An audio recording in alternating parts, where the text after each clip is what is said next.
Hello guys, welcome to my another video. तो कल की वीडियो में हमने हिस्ट्री का प्रीवियस ईयर क्वेश्चन जो थे उसके हमने क्वेश्चन वेरी शॉर्ट आंसर और लॉन्ग आंसर किए थे।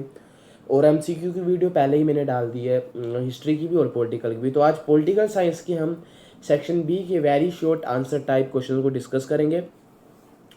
और मैं आपको पूरे डिटेल में नहीं समझा सकता क्योंकि ये वीडियो वैसे बहुत लंबी हो जाएगी। तो सिर्फ मैं आपको डिक्टेट करके बताऊंगा, तो आप इसके आंसर गूगल करके देख लेना। तो शुरू करते हैं आज की video.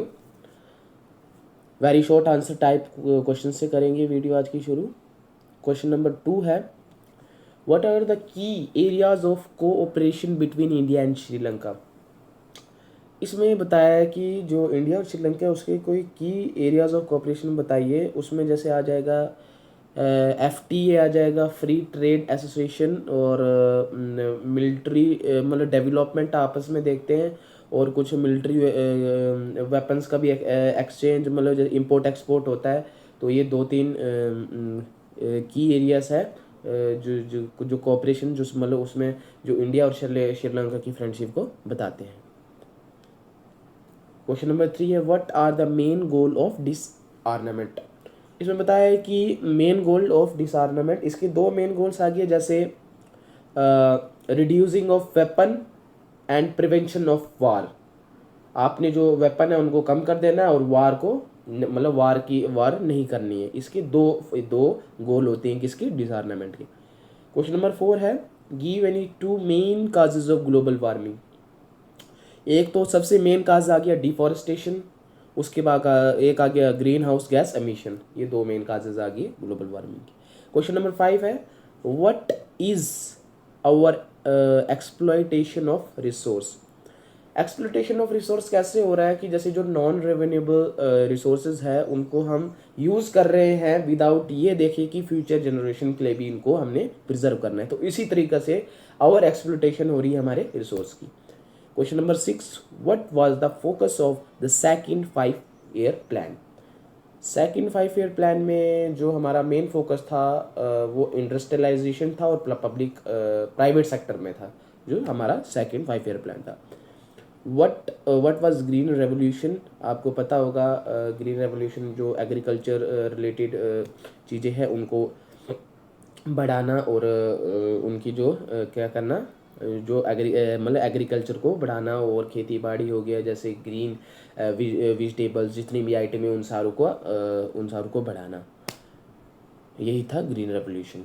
What right a note on Shimla agreement, important है। 19 आई थिंक 72 में शायद 1972 में जुल्फ़िकार अली भुट्टो और इंदिरा गांधी के बीच में शिमला एग्रीमेंट साइन हुआ था।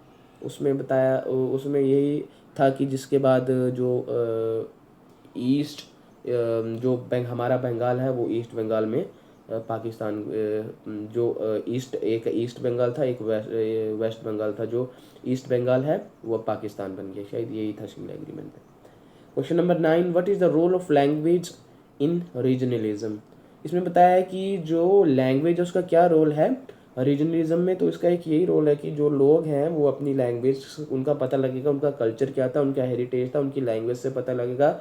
यही मेन रोल है रीजनलिज्म का। Briefly explain the concept of national integration.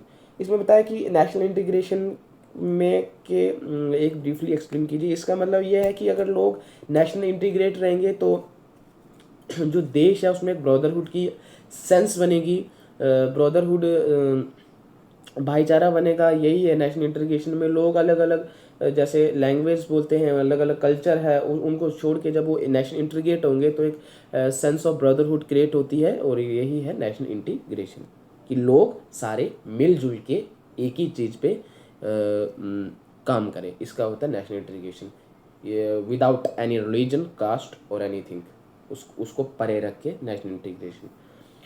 Section C, write 4 major differences between Indian economy and Chinese economy. ये आप खुद कर दीजिए, ये 4 मार्क्स है, इसका डिटेल नहीं कर सकते। तो चलते हैं आगे। Question number 12, mention 4 areas of conflict between India and Pakistan. Question number 13 है, what is veto power. Veto power क्या है, ये वीटो पावर मीन्स से नो। ये जो यूएन है उधर पे 10 नॉन परमानेंट और 5 परमानेंट मेंबर्स होता है, 5 परमानेंट मेंबर्स को वीटो पावर मिलती। Right, what are the major types of security threats faced by countries today.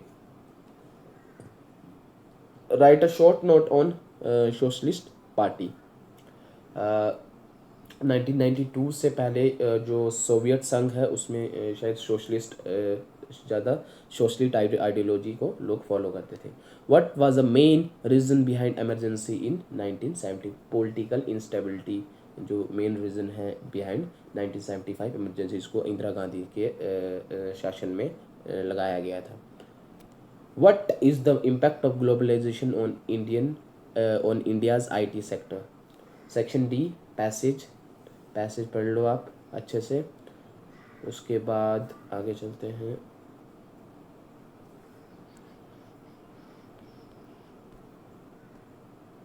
ये पैसेज की क्वेश्चन है, why it is necessary for parties to accommodate and aggregate variety of interest. उसके बाद passage का second question है, give an example of lack of accommodation and aggregation mentioned in the passage. Third है, write a short note what the author call challenges of the party system. Section E long answer type question. What is shock therapy.